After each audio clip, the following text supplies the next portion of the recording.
Today, we will be discussing how to read labels. It's really important you read the labels of the foods before you purchase or eat them. There are many manufacturers that list their foods as low fat, a good source of fiber, or claim that they have lower cholesterol.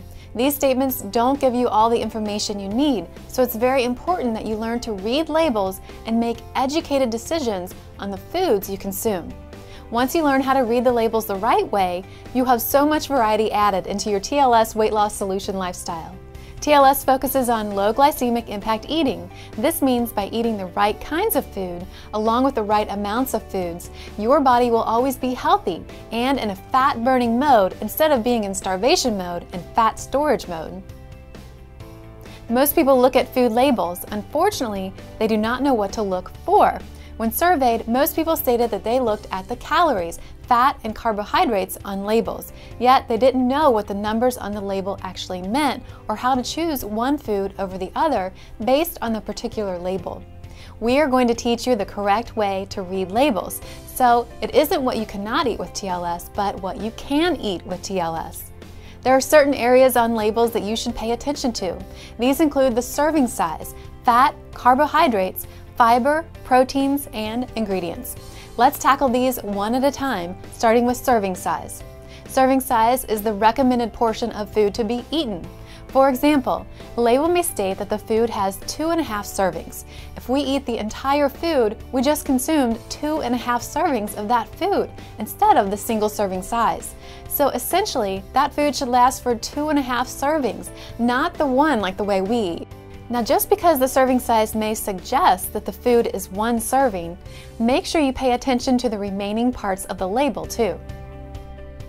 The second area we are going to focus on is the total fat, which is made up of saturated, monounsaturated, polyunsaturated, and trans fat. Notice we skipped right over the calories. We do not focus on calories on TLS and realize that 100 calories of a fresh, organic apple is not the same as 100 calories of cookies. Also, beware of labels that say fat-free. Fat-free foods may have more sugar in them and essentially contain less than 1/2 grams of fat per serving. But if you eat the entire bag of the food, it is still a high-fat food. In order for a food to be classified as low fat, it must have 3 grams of total fat or less per serving. However, with TLS and low glycemic impact eating, we recommend 5 grams of total fat or less per serving, except for the good or healthy fats. Some examples of these healthy fats are foods like salmon, avocado, nuts, natural nut butters, and oils. So if you're looking for a bottle of olive oil, for example, perhaps your bottle says 1 tablespoon is 14 grams of fat. Since the olive oil is a good and healthy fat, you should consume the entire tablespoon. Just remember, just because you're able to eat the 14 grams of fat in the oil doesn't mean you can eat 14 grams of junk food. And remember, 5 grams of fat or less on any food except those healthy or good fats.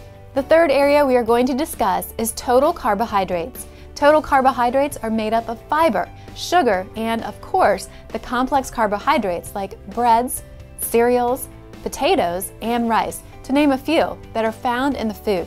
Also listed under the carbohydrates section may be sugar alcohols and glycerin.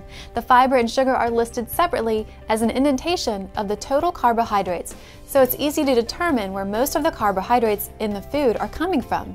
For example, if the total carbohydrates are 15 grams and the fiber is 10 grams, you know that most of those carbohydrates are from fiber.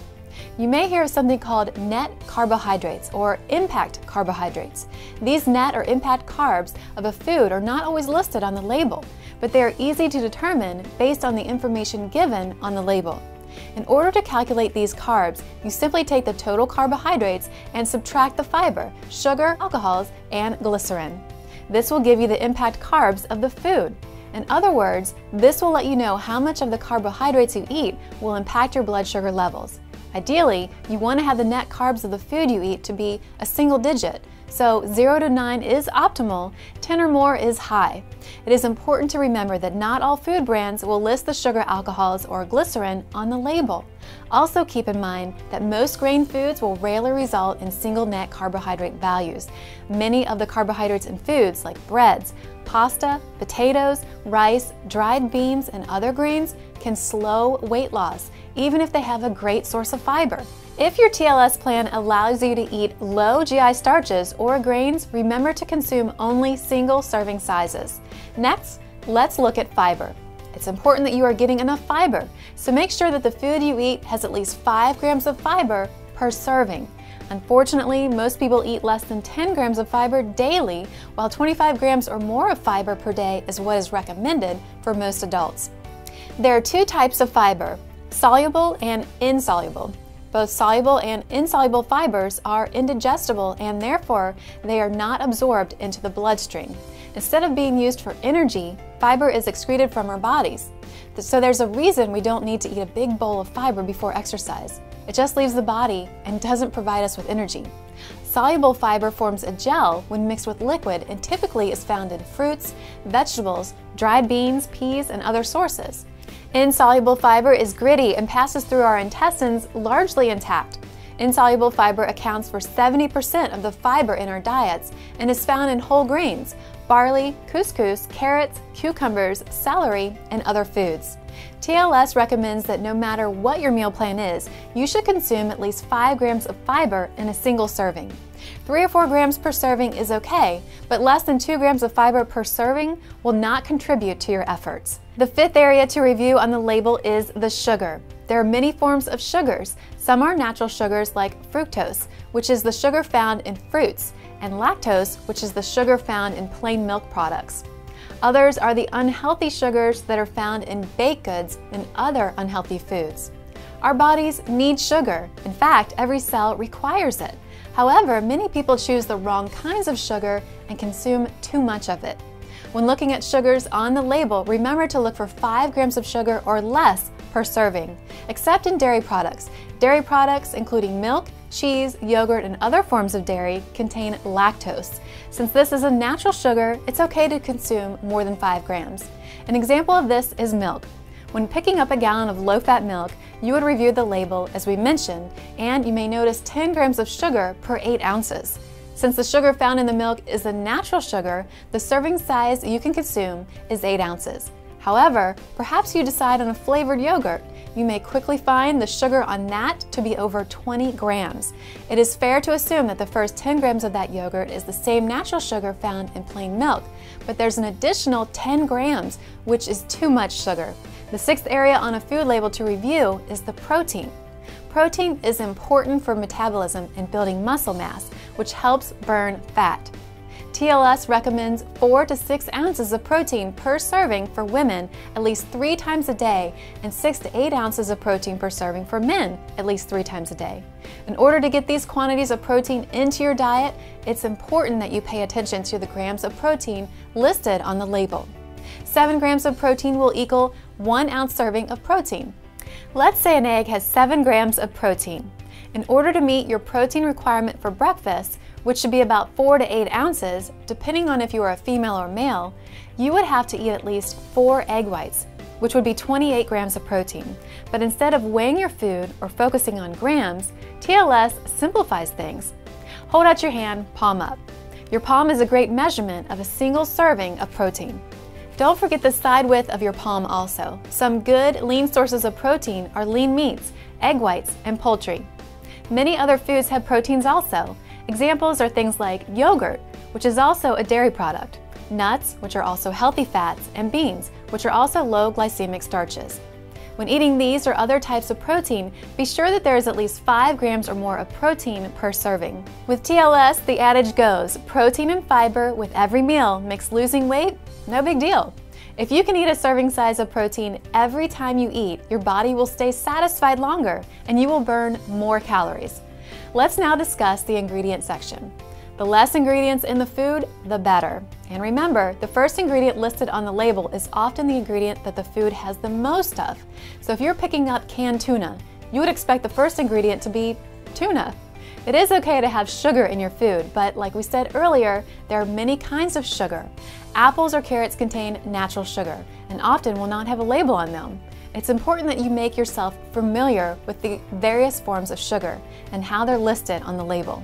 Sugar can be hidden in many forms, including high fructose corn syrup, high maltose corn syrup, brown rice syrup, molasses, cane juice, lactose, dextrose, and corn sweetener.